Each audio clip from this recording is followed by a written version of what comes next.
इंशाल्लाह हम पाकिस्तान के खातिर निकले, इमरान खान के खातिर के निकले, अपने बच्चों के खातिर के निकले, और किसी ने पाकिस्तान साहब को एक है, ठीक है। फ़ौज भी हमारे, फ़ौज का बात है ना, फ़ौज हमारे बच्चे भी पढ़ते हैं ना, हमारे बच्चे भी नौकर भी होते हैं। ये सिर्फ केपी वाला सिर्फ इसका दिमाग में अच्छा नहीं लगता है। ये क्यों? हमारा पाकिस्तानी आइन में हमारा हक नहीं है। आइन में तो इसने हमने तकसीम की है, सिंधी बलोची सारा पंजाब की है, पाकिस्तानी एक है, कार्ड में एक लिखता है, और तकसीम पांच जगह पर की है। ये इसने क्या हालात की है ना पठानों के साथ, ये इंसानियत की बात है, ये बात तो नहीं चलता है।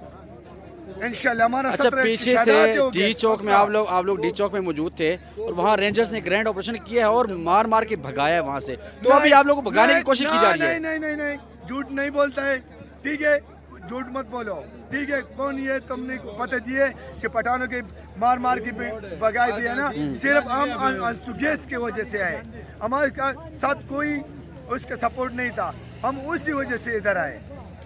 तो अभी फिर दोबारा वापस जाने का इरादा है? नहीं, हम इमरान खान के साथ मरना है, जीना। गंडापुर रवाना हो रहा डी चौक की तरफ मार्च करते हुए, ये देख सकते हैं जी।